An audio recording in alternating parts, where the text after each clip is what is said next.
Okay. Perfect. All righty. Hello, everybody. I'm excited to be with you all today. My name is Maggie. I'm one of the program coordinators for REACH. So we're going to be talking about family-centered care today. Just some initial disclosures, initial notes. Project ECHO and REACH do collect registration, participation, and chat comment data. And we use it for reporting, maps, communication, surveys, quality assurance, evaluation, and just to inform new initiatives that we have. This will be kept confidential and only for educational purposes. We'll be recording the session and making it available to participants on the website so that you can go back and rewatch this session, or that those who couldn't join us today can watch. So by participating in the session, you are consenting to being recorded, and we are very grateful for that. If you have questions about that, just feel free to reach out to me.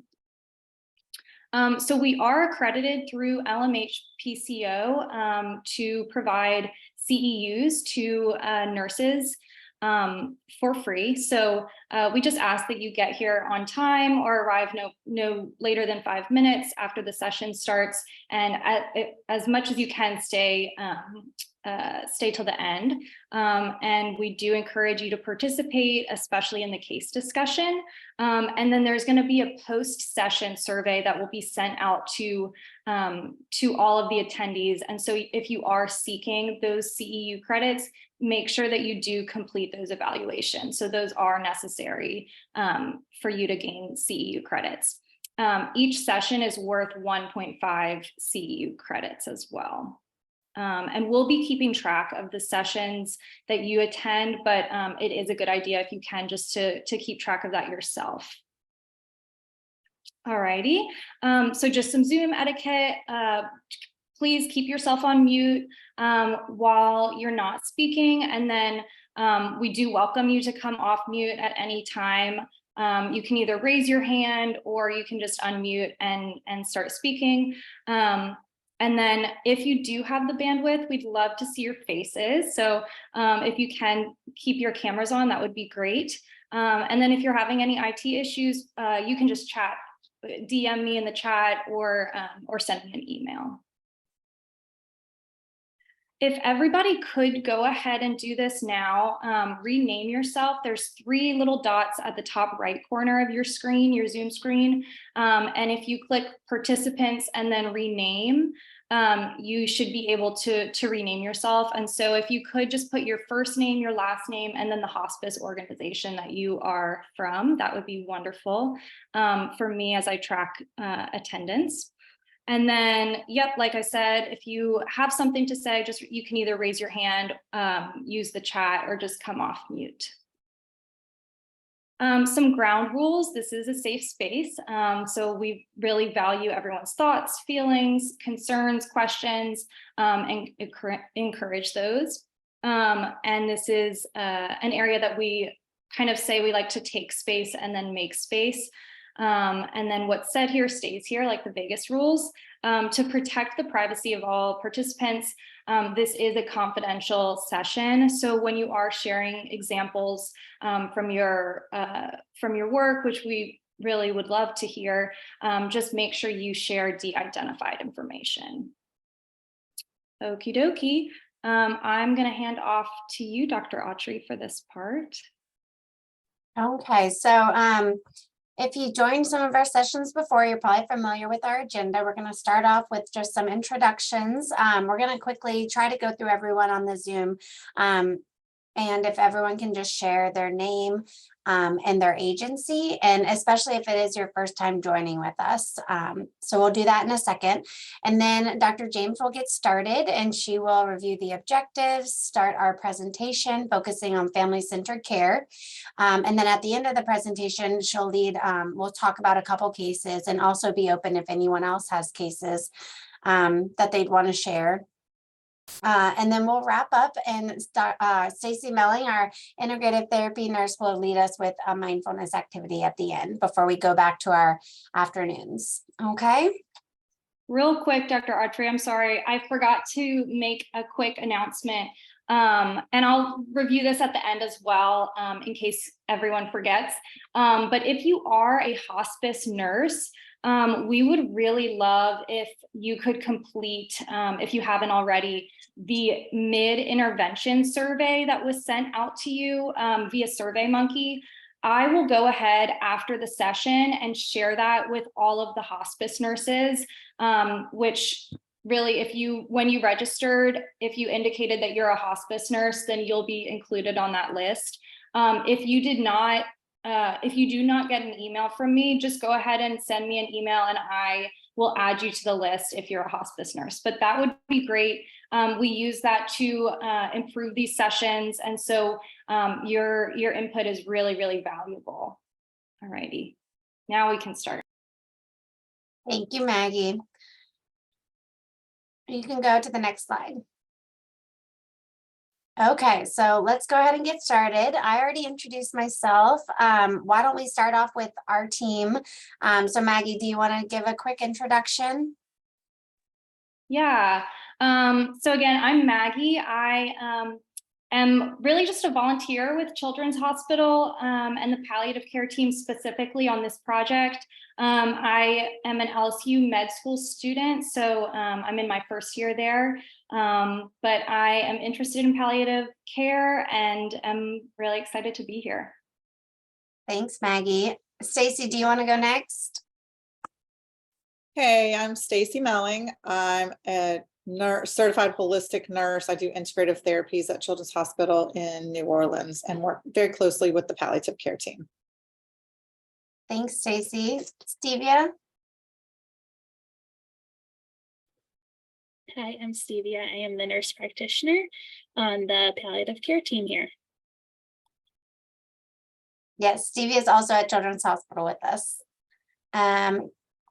Casey, I'll let you go ahead and present yourself. Hey everyone, my name is Dr. Casey James and I am a pediatric palliative care physician coming from Arkansas Children's Northwest Hospital. So excited to have Dr. James with us. Katie Hilo introduced herself on chat. Katie's one of the, does palliative care and oncology at Children's Hospital, Our Lady of the Lake Children's Hospital in Baton Rouge, which is also a St. Jude affiliate. I'm just going to kind of go down the list now. Christy Heitmeyer. Hi, I'm Christy. I'm with Heart of Hospice. I do the field visits and I am the PCM for the peds. Thanks, Christy. Mandy Benoit.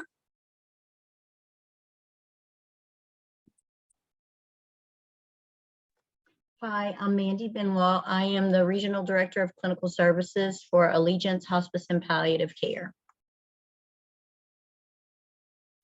Thank you. Amanda Babb. Hi, I'm Amanda. I am the Patient Care Manager for Allegiance Hospice.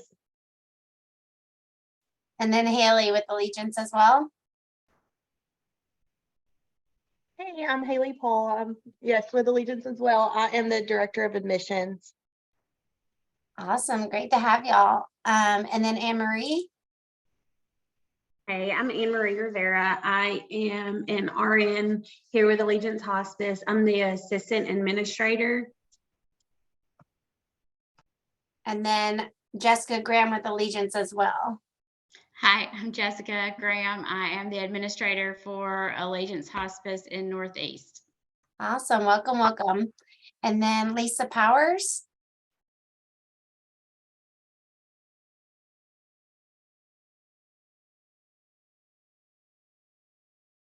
She may be unable to mute, but Lisa, it looks like with Sanctuary Hospice. Laura Mooney. Hi, I'm Laura Mooney. I am the Regional Director of Quality Outcomes for Compassus Hospice, and I oversee Louisiana, Tennessee, and Mississippi. Awesome. And Laura, is it your first time with us? No, ma'am. Oh, okay. Is it anyone's first time with us?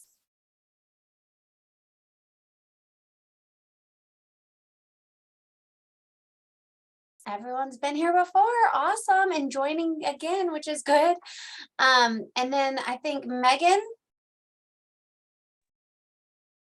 Hi, I'm Megan. I'm with Allegiance Hospice. I'm an LPN and I do quality and compliance for both central and northeast locations. Thanks, Megan. And then there's a phone number. I don't know if that's Katie. She said she was trying to join on phone, or if is that someone who already introduced themselves. And I think it went away. Oh, wait. Nope. Okay. Well, I think we have everyone. Okay. Well, thank you all for joining again. We're so happy to have y'all to talk about family-centered care. So I'm happy to introduce Dr. James. She actually is from the Louisiana area, New Orleans area, and did her residency here at Children's Hospital in New Orleans, and then just completed her pediatric hospice and palliative care pediatrics track fellowship at Cincinnati. So we're really lucky to have her join us, and she's now practicing in Arkansas in a rural area, and she's developing their pediatric palliative care program and really aiming to serve that large community that doesn't have access to palliative care right now. So that's really exciting.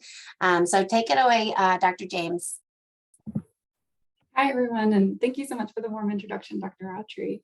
I am so excited to be here with you today and share my expertise and really to learn alongside you all. Our goals for this session are to describe how family-centered care impacts shared decision-making in pediatrics, to review best practices for delivering culturally humble, holistic care to families, and to learn skills that we can use when providing family-centered care in the home. Next slide, please. To start, it's really important to remember that families are the experts in caring for their child. It's important to ask them questions about their child's baseline. What does a good day look like? What does a not so good day look like? What has and hasn't worked for this current symptom that we're trying to triage in the past?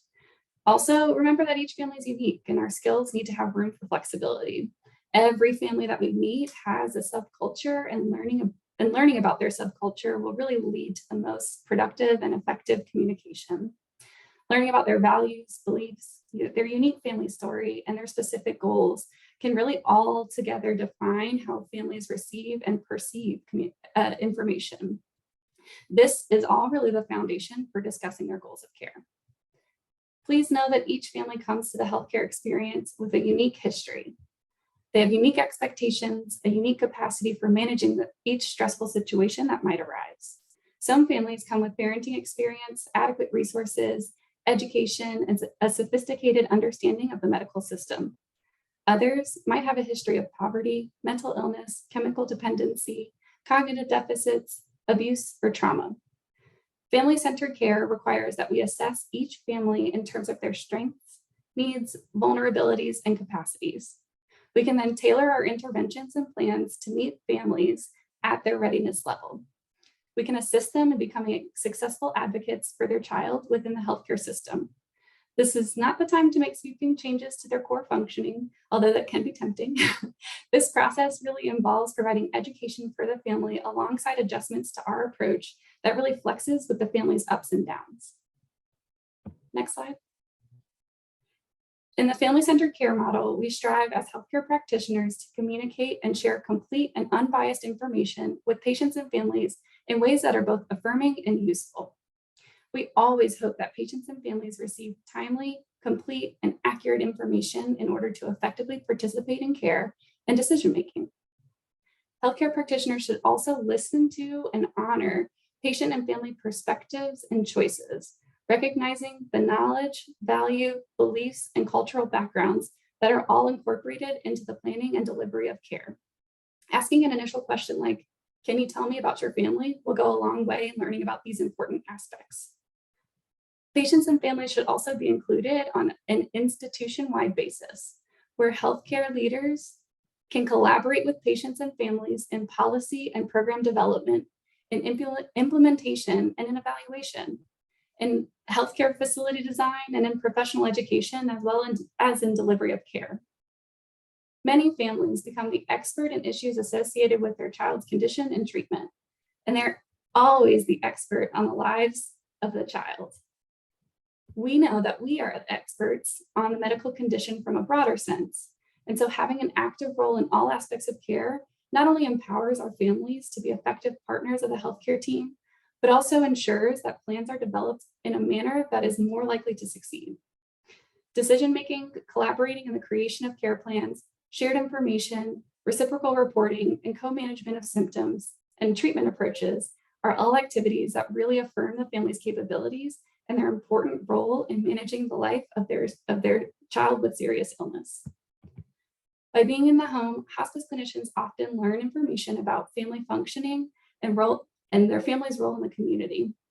And sometimes family dynamics can be challenging to navigate. Next slide. So in the shared decision-making model, each party respects the knowledge, skills, and experience that the other brings to every healthcare encounter.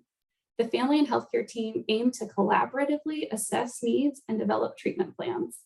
Family composition is really defined by the child and family themselves, and it might not always be obvious who is most important to them in terms of providing support, caring for the child and the family, and also who has the most authority when it comes to decision-making and what that kind of structure looks like. Therefore, clinicians all need to ask about who's in the family in order to develop a plan for addressing both emotional and psychological ties of family relationships, as well as the legal aspects of guardianship. Decision regarding current and future healthcare needs should be based upon the preferences and values of the child and family to the extent to which it's possible. This means finding out what those are communicating or how people communicate amongst themselves and to each other that are involved in the child's care. We really want to anticipate, assess, and meet the special needs of patients and families relative to their physical, psychological, spiritual, developmental, intellectual, emotional, and economic requirements. This ensures that everyone receives the same standard of care. Respecting diversity and taking steps to ensure equitable access to needed care are also hallmarks of family-centered care. Ethnic, racial, and socioeconomic diversity are challenges that healthcare organizations face and require clinicians to be open-minded and adapt to the needs of patients and families. Next slide, please.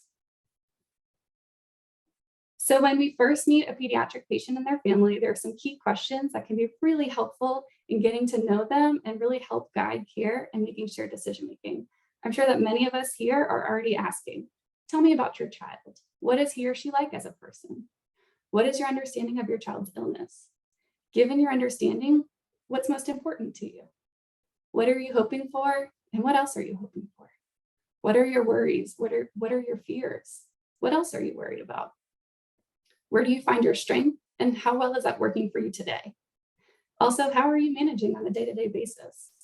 These answers are important as we learn more about families. Next slide, please. So a family's culture, race, and ethnicity often impact decision-making and care. It's important for us as providers to be aware of this and learn skills to navigate encounters with families who are from different backgrounds than our own. So let's define some key words. Culture, according to the dictionary, is a set of customary beliefs, attitudes, social norms, practices, and material traits of racial, religious, or another social group. In reality, culture is a very dynamic and multidimensional kind of process or aspect of a person's life. Race is based on phenotypic similarities that indicate genotypic distinctions, which is a really fancy way of saying that race is based on the thought that the way that someone looks is determined by their genes, and this groups people together in some way. The modern view is that race is based on social constructs that are defined by society. There is still much debate among scientists worldwide about how it should be defined, or if defining it is really necessary.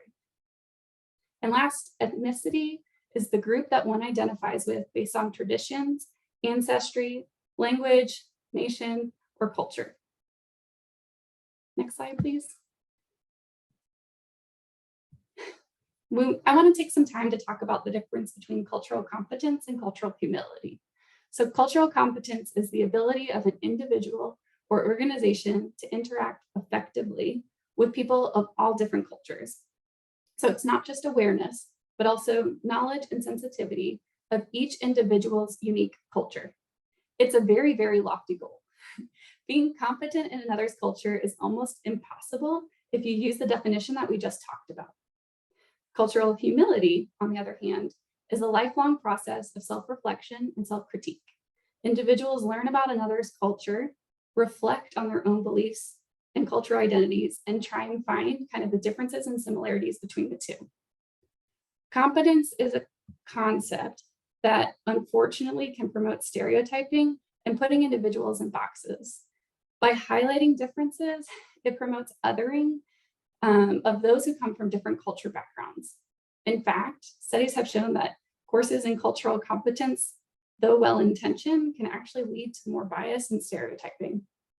And so we're really trying to lean into cultural humility. This is the concept that promotes seeing everyone as unique and trying to learn more about a person's culture that can be really informed by a combination, as it can be really informed by a combination of factors. Self-reflection is really important as well in cultural humility, as it aims to improve the care that we provide for individuals throughout our entire life and throughout our entire careers. Next slide, please. So this concept of cultural humility is incredibly relevant for all of us. By 2050, the percentage of racially and ethnically diverse populations will have reached a pivotal point in the United States, and minority populations will exceed 50% of the overall population, which would make them a majority. In several states in the United States, this transition has already occurred. So to that end, the American Academy of Pediatrics published a policy statement addressing the importance of cross-cultural communication in patient care and education of pediatric trainees. Still, many programs lack this communication training that is so essential for forming nurturing patient-provider relationships, especially when dealing with life-threatening illnesses and shared decision-making in the face of complex treatment plans. Providers must work to enhance interpersonal and communication skills, thereby strengthening the patient-physician relationship and optimizing care of patients and families. Next slide, please. There are many barriers to culturally sensitive care. Religion can inform different interpretations on end of life, and also can inform how patients and families prefer to communicate during that process. Withholding life-sustaining therapies might be acceptable to some, and it might be unacceptable to others. So it's very important that we ask about individual beliefs and not assume or generalize based off of the group's identity. Filial responsibility or responsibility of a child to their parents. There are many cultures where caring for a parent is of the utmost importance. And so for these cultures, talking about nursing homes or hospice can actually be a threat to their norm and is not something that might be well received. The desire for how much information is disclosed can also vary by culture. The US trend is to encourage disclosure, but many cultures internationally don't follow that trend. In fact, a survey of over 800 American seniors of varying backgrounds found that 90% of those of European and African descent wanted to know about their own terminal illness, whereas only 65% of those of Mexican descent and 50% of Native American and Korean descent wanted to know more about theirs. There can be a deep sense of distrust in the medical system for cultures that have experienced healthcare inequalities. African Americans often experience racism in the healthcare environment and have been victims of medical experimentation. We should take this into consideration as families interface with the medical system. Some families may be unfamiliar with the medical system itself, and our well-intentioned communications can effectively feel like a foreign language for them. When a patient's primary language differs from our own, or when their culture or ethnicity is new to us, we of course experience barriers to culturally sensitive care. And lastly, insurance approval can sometimes determine whether or not we are able to provide culturally sensitive care, and that just never feels great. Next slide, please. Culture can influence the amount of prognostic information that patients wish to hear about. Our Western culture encourages participation by patients and values full disclosure. On the other hand, non-Western cultures may value decision-making by the family on behalf of the patient. This really helps to protect the protect the patient from distress that can be associated with decision-making and comes from a place of worrying about the patient losing hope if they learn too much about what's going on. Next slide, please. So let's talk through some recommendations for turning barriers into opportunities for providing culturally sensitive care and being culturally humble. First, we should emphasize that our role is not meant to replace family caregivers, but to supplement and potentially enhance existing supports. We really want to be an extra layer of support for patients living with serious illness and their families. Next, be curious and ask questions. We'll talk about some specific examples of what questions might be helpful in the next few slides. Third, be prepared to navigate difficult conversations about topics like distrust, religion, and spirituality. Fourth, consider expanding the current palliative care model to include patient liaisons who can help to inform culturally sensitive care. Fifth, engage in educational opportunities like you're doing right now. And then lastly, create a more diversified workforce. This is obviously easier said than done and perhaps not even in your control in the home setting. But if you're at the admin level, it's definitely something to consider. Next. So the ABCD model can be really helpful in providing prompts for communicating more openly and effectively about different aspects of culture. A is for attitudes, asking questions to learn more about patient attitudes towards truth-telling about prognosis and diagnosis can be really helpful in learning more about the patient and how they wish to receive information. How do patients from your culture or your country or your religion view illness? How do people from your culture, country, religion receive information about illness when they're sick? B is for beliefs. Ask questions to learn more about the patient and families' religious and spiritual belief, especially those related to the meaning of death, the afterlife, and the possibility of miracles. What is important for us to know about your faith and spiritual needs? How can we support your needs and practices? Where do you find your strength to make sense of everything that is going on right now? Next slide, please. C is for context. Asking questions to learn more about the context of families' lives, including their place of birth, refugee and immigration status, poverty, experience with discrimination, lack of access to care, and languages spoken. Questions like, where were you born and raised? What language do you feel most comfortable speaking when to discuss your healthcare concerns? When did you immigrate, and what has been your experience coming to a new country? How has your life changed since moving? Depending on the political climate of the area in which you practice, these questions can be a little sensitive. And so if you meet resistance, it's okay to maybe not use some or all of these questions. D is for decision-making style. So asking families, how are decisions made in your family? Is the patient ever involved in making decisions about his or her healthcare? Next slide. And then lastly, E is for environment.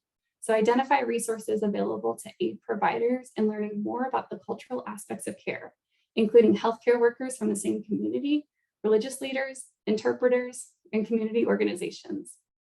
So engaging people like social work, chaplains, and really wrapping people up in multidisciplinary care can help to provide a holistic approach that can be really beneficial for families.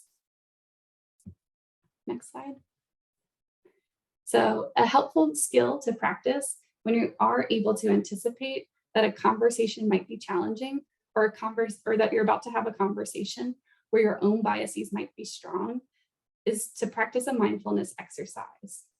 So pause, take slow, deep breaths, reflect on the patient that you're about to visit with and the family. Tune into your own emotions. Take some more slow, deep breaths. Reflect more on the patient and family. Take more mindful breaths and then proceed. Next slide. Thank you. So when you're in the midst of a difficult conversation, it's really important to kind of recognize and name emotions. Say things like, "You seem upset. Can you tell me more?" At times, it might feel like trust is broken. And saying something like, "I apologize. I would really like to try and make things better," can be helpful. If you're caring for a family with an unfamiliar culture or belief, saying, "Would you mind telling me about your faith or culture? Who would you want to be a part of your care team?" And also, there are so many times when patients and families and the medical teams disagree. So sharing things like, "I too hope for a miracle for your loved one. Can you tell me more about what that looks like for you?" Next slide. So the key points to remember are that each family is unique. And so approaching everyone with openness and curiosity is so important. Make no assumptions and check your own biases throughout the time that you are caring for a patient. Become an advocate for your patients of cultures that are different from your own. And remember that mindfulness can be a very helpful tool. Next slide. And that's all I have.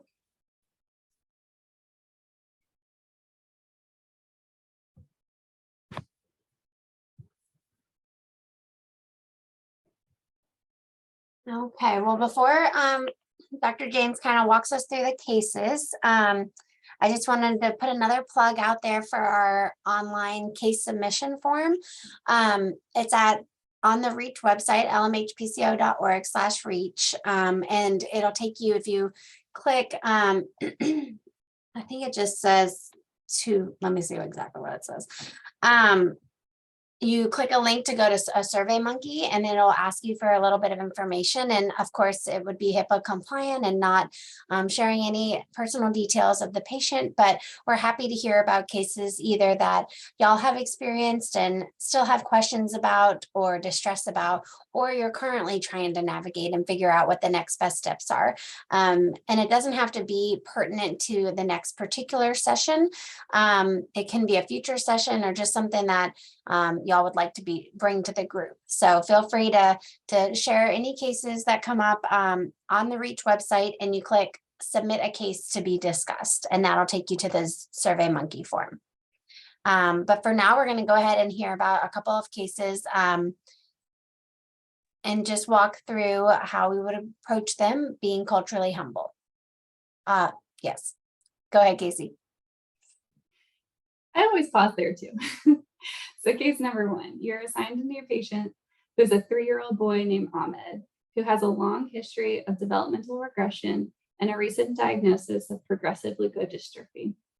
When you go to his home to enroll him on hospice, you learn that his mother, Fatima, and father, Hassan, are from Pakistan, originally immigrated to the United States 8 years ago, and both speak English fluently. They have 2 other children at home, and Hassan works outside of the home.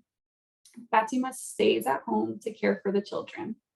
Shortly after you arrive, Ahmed's father pulls you aside and requests that his wife not be told of their son's diagnosis, prognosis, or management plan. He prefers to tell them himself.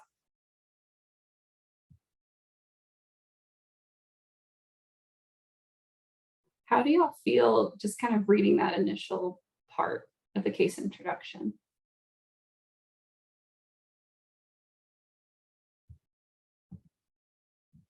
Have you ever encountered a scenario quite like this, or does this feel like it's really different from the types of patients that you generally care for? I think it's, oh, sorry.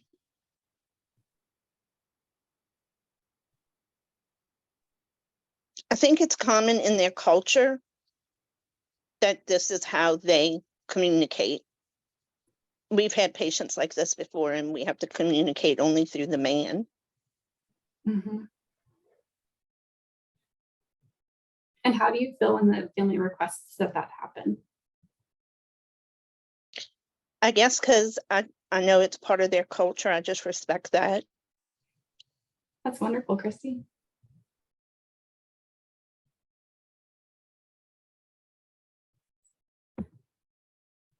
My daughter's best friend is from Pakistan, Mhm. and I can talk to her mom, but only because they know us so well. Yeah. And it might feel really different from a family who's like from another one of your daughter's friends who might not be from the same cultural background or might be from a different country.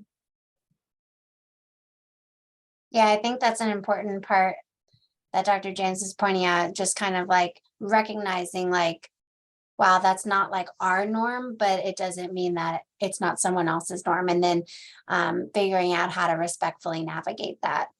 Mhm.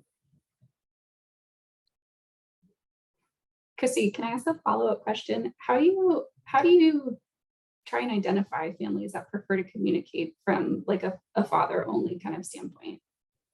If I'm going in already and I know they are from a particular background that might be different from ours, or even some of our regular patients that you wouldn't think they were, I ask them, is there any like certain things I should be aware of to be respectful? One of them, like, you can't wear your shoes in the house. And so I have a little pair of slippers that I take off my shoes and I put my slippers that I leave at her house. And then I just walk around, or, I just ask because I don't know. And I don't know if I don't ask. That is exactly right. And that is perfect.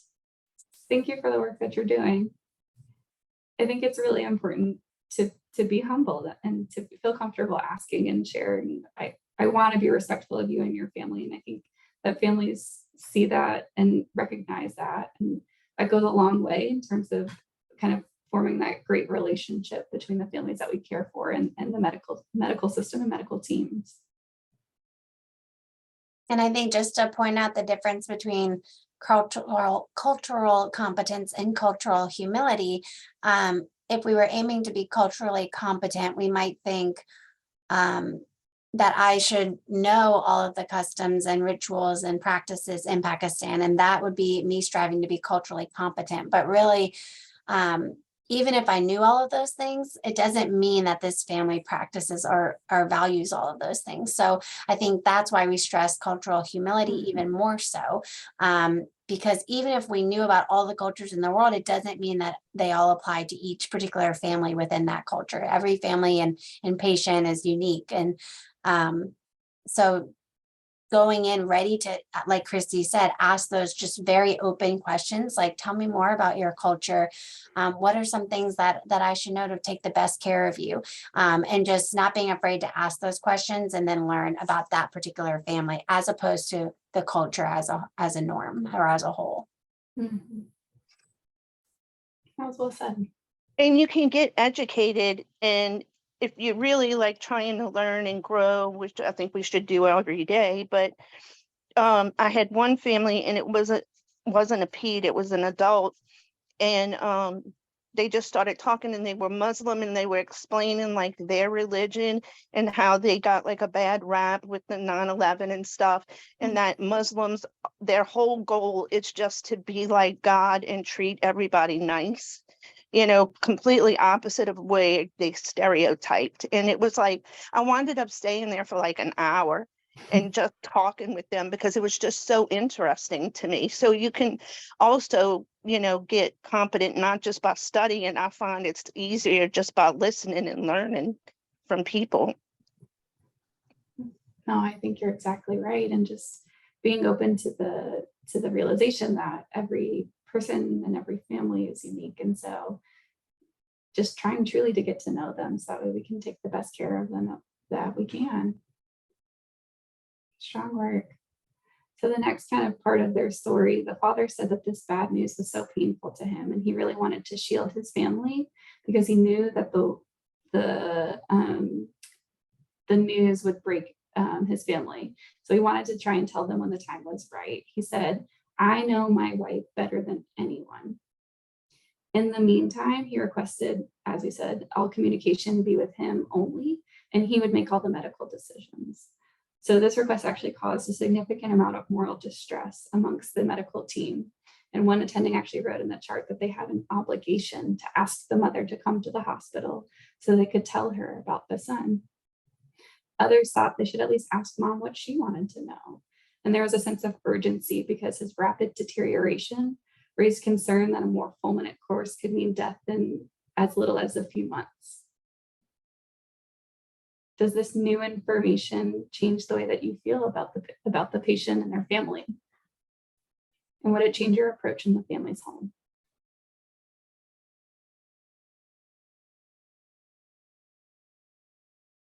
It seems like initially for me, I have to kind of check my own biases based on just with all of it, like him not wanting to talk to her. Our culture is, we're women and we can speak for ourselves and speak up for ourselves. It's not just to check that.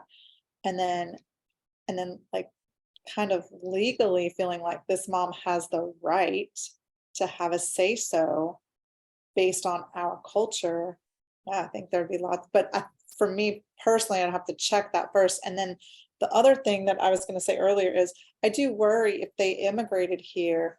One of my concerns would be, who does this mom have to support her? Like, where's her family system? Does she have a community here? Does she have other people to support her? Is she alone in it? And I mean, those are all, like Christy said, just questions to ask and explore, but it feels really hard, kind of scratchy, right? Like, she has the right to know, she has the right to say, and legally, isn't she, I mean, based on our laws, legally has the right. I agree with you, Stacey. That's how I felt when I first read the case. I kind of had that like gut, oh gosh moment. And that to me is always my sign to like ask myself more questions. Like, why did I have that reaction? Why do I feel this way? Is it because the whole situation just feels uneasy, or is it because something in me and my core culture and my core being is like very, very different from this family? And kind of which of those two should I kind of proceed forward knowing? And it's probably a combination more often than not. And so I think there's always a great opportunity to explore and to ask more questions. And so kind of what kind of questions would you think asking, and who would you ask? I would say I probably wouldn't write in a patient's chart that we have an obligation. That seemed like strong wording personally. But what kind of would be your next steps moving forward? Me personally, I would probably phone a friend. I would phone a friend before I would write or say or do anything. Maybe another professional, if there was someone who I knew professionally who was from that culture, and see what their input might be. I don't know. I think that's a great idea. It's another way to just learn more about kind of a patient's background and their family and how to move forward. Yeah, I would really want to ask the mom, but then I would feel like I was crossing some cultural boundary and guidelines. So I wouldn't want to breach that trust with him. She may also feel like that's what she wants. She may want information from him. That may be her culture. Or it is, sounds like it is, but maybe she's okay with that. Not to breach the trust of the family. How do you find that information out? Those are great questions. And I think remembering that you don't have to do it all in one visit.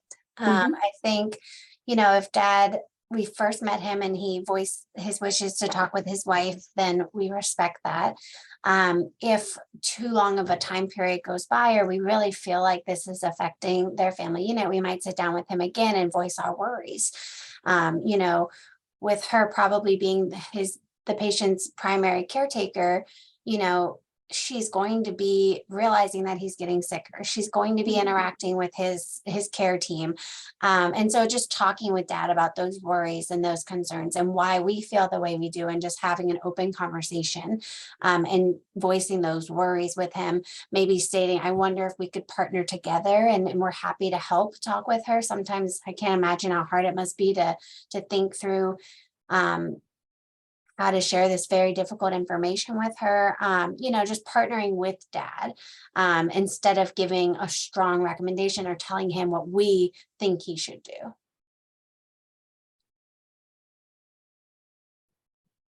And then I also think, I like the idea of talking to mom. But you also have to be ready for, I think, gently asking, like, do you have any questions about what's going on or what the future might look like? And if she says no, then she's not wanting that information. She's making it clear that she doesn't want that right now. She trusts her husband and they've been talking. Or if she says, yes, tell me, you have to be ready for that too, because we don't want to break the trust with dad, right? So maybe at that point we say, I wonder what you and your husband have discussed, and see what she says. And then maybe start to say, I think it would be great if we all sit down and talk about it together. Again, trying to keep that trust, but also respect what mom's asking for. But again, this is all over time, not all in like 1 hour visit. That would And be a lot to accomplish. another way you can do it and still being respectful is just explain to them, because they're super nice. And you know, when they come across like that, sometimes it can feel intimidating or like they're mean or whatever, but they're not. And so if you ask dad or explain to dad, I kind of struggle between our culture and your culture where I feel like I'm supposed to check in with mom. Would it be okay if you asked her if she had any questions, and she can let you know and I will answer you, which you're answering her because she's right there, but you're still respecting the culture, if that makes sense. Yeah, I think that that's a beautiful idea too, and just trying to be thoughtful about like having everyone together, and then answering it or being thoughtful about what questions you ask and how you word it.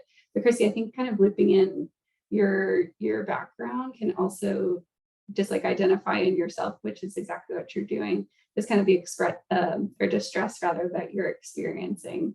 And so even just naming that can be really powerful for you as a provider, as you're navigating a situation with a family whose cultural background is different. And you have that moment that Stacy was talking about where you're just like, oh gosh, this feels different.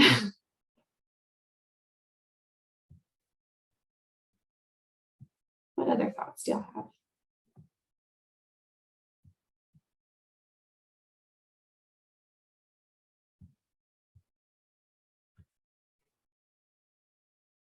I know I had a patient in residency, and it was the first patient that I had taken care of from this like particular cultural background. And it was a similar kind of family structure where everything should go through dad. And at the same time, she had just been diagnosed with leukemia and she had a prolonged hospitalization. And mom was the only one who was ever at bedside. And it was okay to tell mom the day-to-day updates. And so mom knew her daughter's care in and out. And then at the time of discharge, dad was there. And so the whole room dynamic completely changed and everything went through dad. And mom wasn't offered the opportunity to ask any questions. And that really stuck out to me as a moment in my residency where I was like, oh gosh, this is different. This doesn't feel good to me because mom has been here and she knows her care.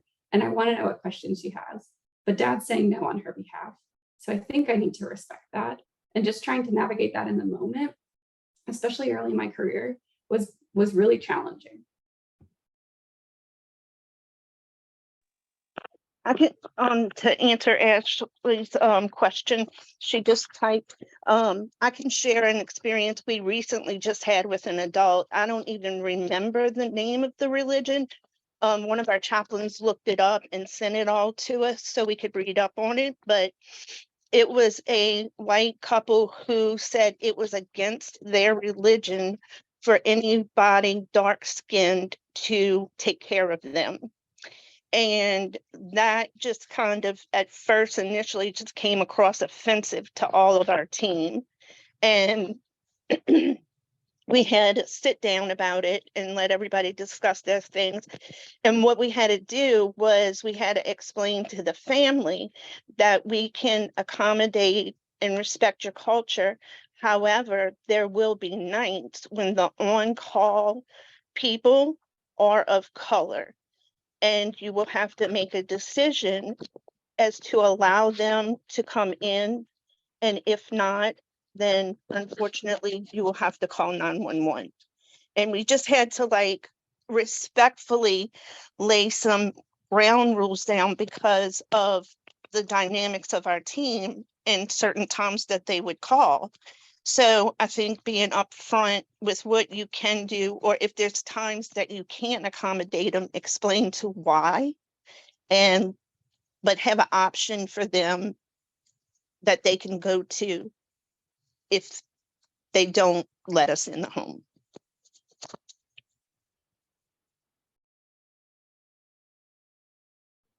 Wow, that is such a layered experience, Christy. I was gonna say the same thing. I It am was really proud of how awkward. y'all I chose. felt like, oh, I'm Go sorry. ahead. It was really awkward because like when a lot of us read it that are white, we immediately like, I don't know, it was like a tingle go through your body, and we were offended and just started automatically reaching out to our other staff members because it was like the way it just came across. It was just really, it was an awkward thing to work through, but we got through it. Wow. It does sound like it was uncomfortable. And actually, that was the first thing that came to my mind, was checking on those who weren't allowed in the home. Because that in my culture is pretty discriminatory request. And so that's, if kind of my coworkers' cultures are similar to mine, I would want to make sure that they feel seen and they feel heard and they have the opportunity to share kind of how they're working through this. Just hearing that was the family's thought, that's really, really hard. It is. And if you've ever met me in person, I am just naturally dark skinned. I have some Creole in me, I believe. I would have not been allowed in the house. Wow. That's how strict he was. Yeah, that really checks your that would really check your own biases, because I feel like we have to be able to provide non-judgmental care. And at what point, like for me, would I be able to go in there, even if I'm not a person of would I be able to go in there and provide non-judgmental care to that family? And whoa, I might be like, well, I might not be someone who is probably equipped to care for that family.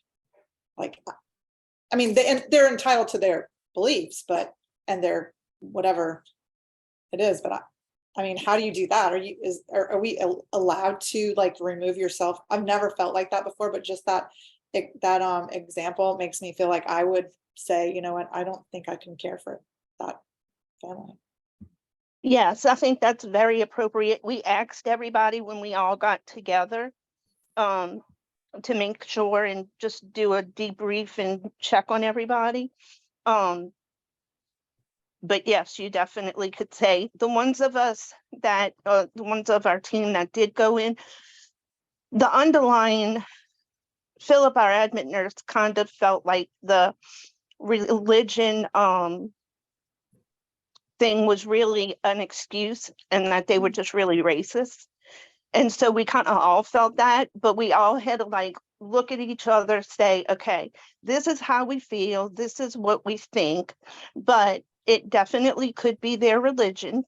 And so we have to put those feelings outside and just look at it at this is their religion.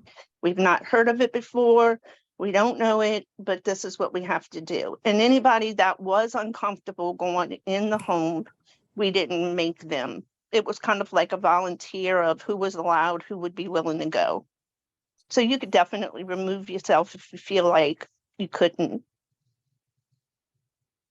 I think that's the most important thing though, Christy, is, balancing, of course, not wanting your coworkers and staff members and to feel unsafe and providing care, but also thinking about the child and what care they need. And so, having an open conversation with the family, trying to meet somewhere in the middle, trying to respect their beliefs, but also talk about how we can continue to provide care. And if not, what's a backup plan, such as calling 911, getting to them to an emergency room.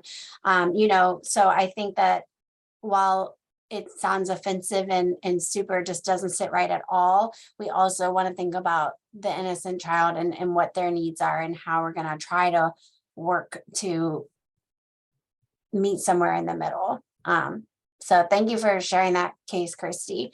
I think Dr. James has one more case. We'll try to just kind of get through in the next 5-10 minutes, and then we'll have Stacy lead us in our mindfulness activity. All right. So our next case, Mateo is a 3-year-old boy who underwent a stem cell transplant for relapsed leukemia. His transplant has been complicated by refractory graft versus host disease involving his gut. He's been receiving disease-directed care concurrently with hospice for the past 3 months. His parents, Maria and Jose, are in their 20s, only speak Spanish, and have high school education. During the time you've been caring for him, Mateo's parents have been difficult to engage. His father is usually working, and his mother is often resting on the couch or caring for Mateo's 5-year-old brother when you visit. Mateo's gut graft versus host disease has worsened, and he has a prolonged hospitalization. His oncology team now feels there is no reasonable hope that Mateo will survive this disease and has recommended fully comfort-focused care. Next slide.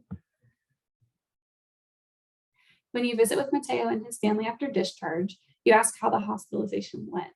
Using a phone interpreter, his parents tearfully tell you that there are no longer options to treat Mateo's graft versus host disease. They also say that they are angry with the medical team for giving up on Mateo and passionately tell you, we won't give up on him. They tell you that they believe he has a fighting spirit and this will allow him to recover. You're surprised by this reaction as they have not seemed engaged in Mateo's care previously. Next slide. So what are your initial thoughts and how would you start to go about navigating this interaction?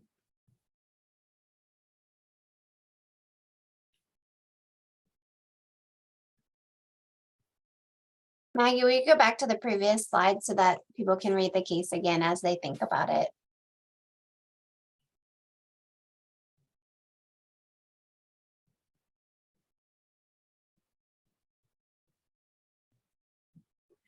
So I think for me, one of the things that I always think about as families are kind of experiencing a prolonged hospitalization is just how stressful that environment is for anyone.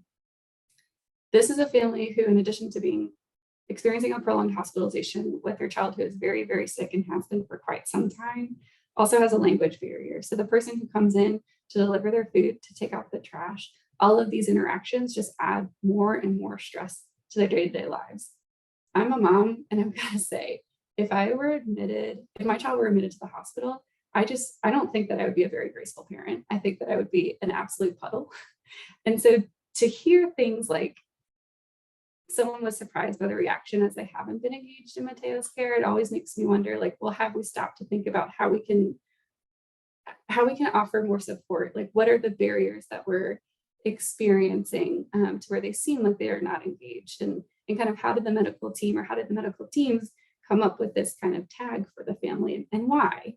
And have we thought about kind of workarounds? Have we asked any questions, and have we learned more?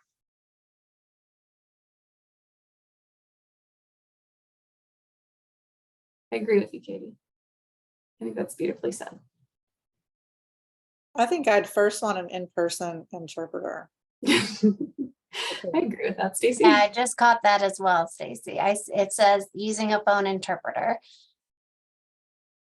And I would strive to, I mean, it's hard to have those resources, and thankfully we do have some here in our hospital, but striving to have those scheduled, like at least, I mean, ideally every day, obviously for rounds, but at least 3 times a week, or making sure that they have a chance to have an interpreter with them and just communicate and ask all the questions and process some of the information they're getting. Maybe giving the interpreter one-on-one time with them, because it sounds like they're super young. They're probably intimidated by the information. If the interpreter is translating that in big words and like, do they really understand? Like, I feel bad for them. I feel like that's a lot. Does anyone else have any thoughts? Yeah, if you think about it, if you look at just their family dynamics, the dad's not there most of the time because he's working, so he's not getting like all kinds of information. He's stressed. He's got his family in the hospital.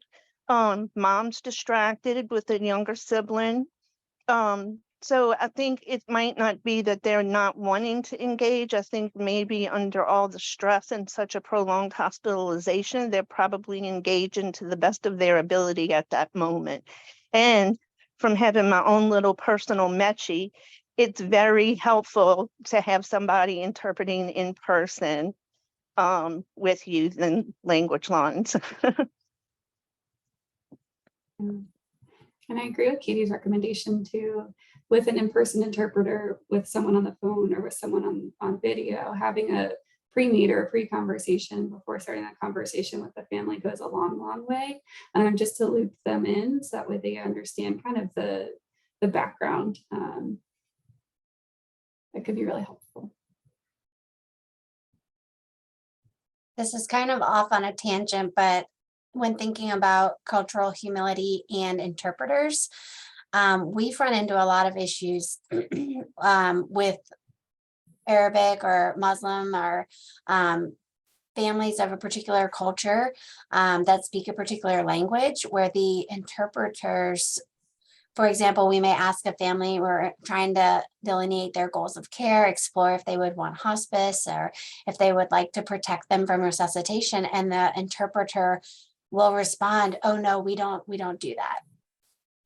The interpreter will respond for their culture, which is completely inappropriate, obviously. But that's something we've had to navigate. And of course, the worst case is that makes that family feel more guilty for thinking those things. So unfortunately, that is a perfect example of someone feeling culturally competent, but not recognizing that every family is unique, and what this family has been through may impact their decisions, obviously. So just keeping that in mind when you use interpreters as well. Thank you, Dr. Autry. Any other thoughts?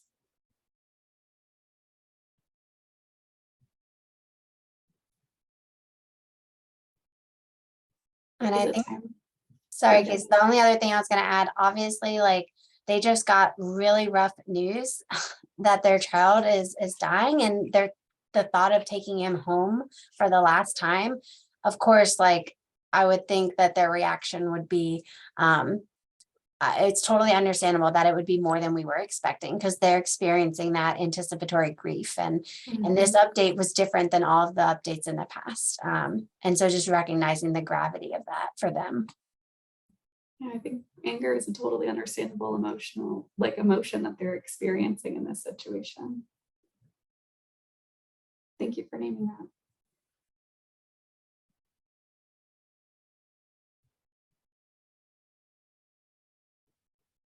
Well, before we wrap up, I just want to give one more chance if anyone else has any cultural experiences that they've had to navigate, or tips for the group, please feel free to share in the chat or unmuting. So I'll be a little vulnerable. In Northwest Arkansas, they actually have the largest population of Marshallese people outside of the actual Marshall Islands. And so I have never met anybody from the Marshall Islands. I certainly don't speak any Marshallese, and I'm really looking forward to taking care of a population that I've really never had the chance to interface with. So this was a very, very, very well timed, just kind of reminder to be humble as I go about learning more about how to better care for these patients and their families. And they're lucky to have you in their area, Dr. James. Thank you. Okay. Well, why don't you go ahead and kick us off, Stacy, for our mindfulness. Oh, actually, sorry, real quick. So these are just some of the resources to learn more about shared decision making and how to also think about cultural differences when talking with families. And we'll send these out via email as well, and they'll be on the website.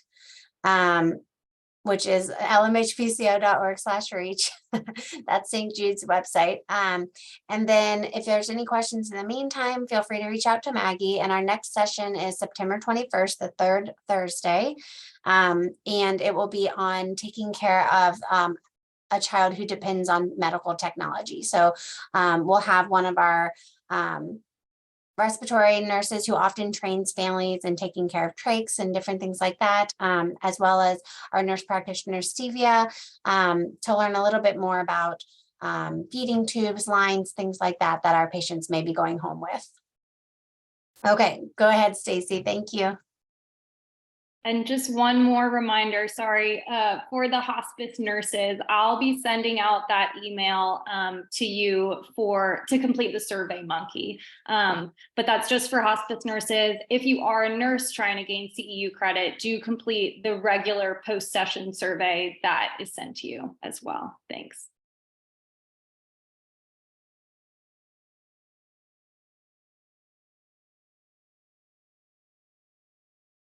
Maggie, you can just go ahead and stop sharing and then Stacy can get started. There you go. I just want everybody to take a little stretch, get a little blood flowing because we've been sitting, right? If you feel like getting up, you can for a second, wiggle it out. I'm just going to tell you a little bit about what we're going to do today is the loving kindness meditation. And I've done some that are kind of similar to it before. This is a centuries old Buddhist tradition, but there is evidence that backs this loving kindness meditation as a powerful practice that brings emotional, social, neurological benefits, physical benefits. And when I was looking this up, it said it increases relaxation and positive emotions and empathy and also vagal tone. So I don't know how you necessarily assess or evaluate vagal tone, but I just thought that was interesting. So if we want to look at our vagal tone anyway. So what I've kind of strived to do is to give us all simple things that we can do quickly, easily at the bedside in 5 minutes, or something that you can take a little bit longer if you want or need to. So in this, it's just going to be a series of phrases similar to the Ho'oponopono one that we did a few times ago. So this is, you're going to say silently to yourself, I'm only going to do each phrase one time, but they recommend that you do each phrase 3 to 5 times. And then whatever you do for the first one, do for the other ones. Also, before we get started, some of the places say to start this loving kindness meditation with yourself. And some of them suggest to start with someone else. And I'm going to do it where we start with someone else, because I feel like most of us because me too, we tend to be most critical of ourselves. And it's so much easier for me and for most of us to open our hearts to almost anyone else and to be a little more closed with ourselves. So that's for that reason, I'm going to start with someone else. So just kind of take a deep breath and ground your feet. Feel your chair beneath your bottom. Take that nice deep breath. And if you're comfortable too, I like to just maybe have you just for a few moments, take your hand. I like to take my right hand to my chest and my left hand to my belly. If you want to switch that, you can. Just to kind of connect your heart and your tummy, because a lot of us hold our feelings and things right there in our tummy. Close your eyes and just kind of settle in. Take that nice deep breath in. Let it all the way up. And if you're comfortable, go ahead and close your eyes. And I want you to think of someone who you love and you're close to. Maybe that's a friend, a partner, a child, a family member. Take a deep breath into your heart. Picture your heart opening and picture that person who you love sitting in front of you. And say to yourself, may you be happy.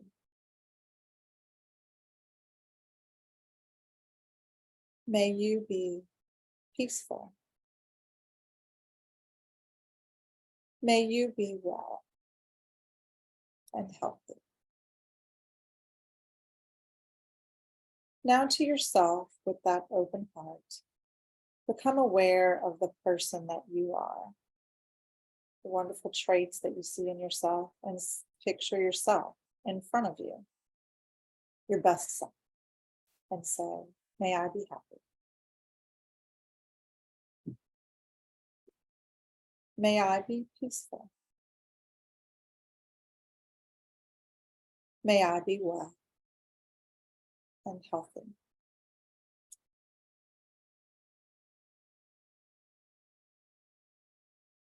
Next, think of someone that's just neutral. Someone who you randomly cross paths with. Maybe it's a neighbor, cashier at the grocery store. Just a random person. Picture them and say, may you be happy. May you be peaceful.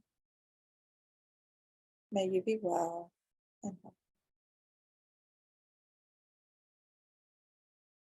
Now think of someone who you may have negative feelings about or toward. Maybe someone you've had a disagreement with, a long-standing grudge, or maybe just a moment of disrespect. Maybe this is an ex-partner, maybe a current partner, a sibling, colleague, but picture that person. Again, taking that deep breath into your heart, really feel your heart open and say to that person, may you be happy. May you be peaceful. May you be well and healthy.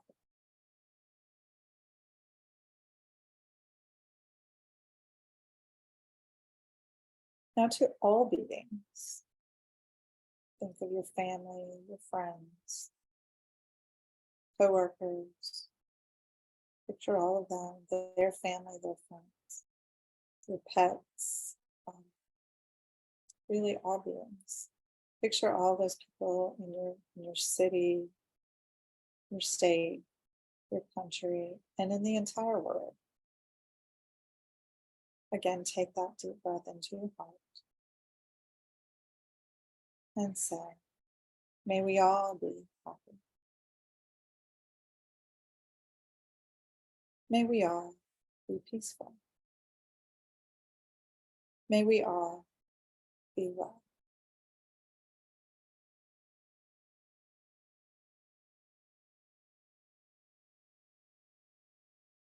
Allow that feeling to cultivate throughout your body as you breathe in and out. Taking some nice deep breaths. Relax your hands down to your lap when you're ready. Start to wiggle your fingers and your toes. Take another deep breath as you come back to the present moment.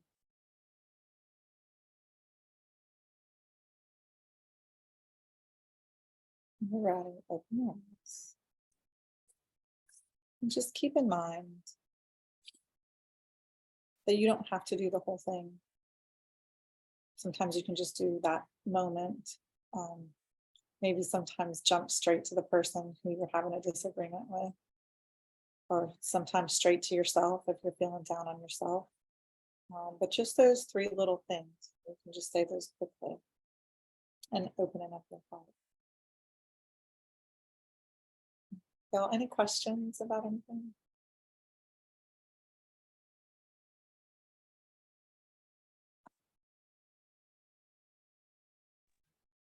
Thank you. Beautiful, Stacy. Thank you. Oh, thanks. Thanks. You know, for when you look at the century-old ones, those are the ones that somehow I feel it in my heart, and it makes it easy. So if we can bring those to the bedside and also home to our kids, our partners, make us a little tiny bit better people, right? And love ourselves. All right. We get a few minutes back. Thank y'all for your time. Cassie, that was an amazing presentation. I loved the experiences. I am still feeling some kind of way about the one that Christy shared, because in my mind that doesn't really exist, but I, sometimes that realization that it does. So thank y'all for sharing. Appreciate it. Yeah, thank you so much for everyone sharing such difficult cases and also being vulnerable about some of the stuff that has made us uncomfortable in the past. We appreciate y'all joining again, and we look forward to seeing y'all next month. Have a good rest of the day.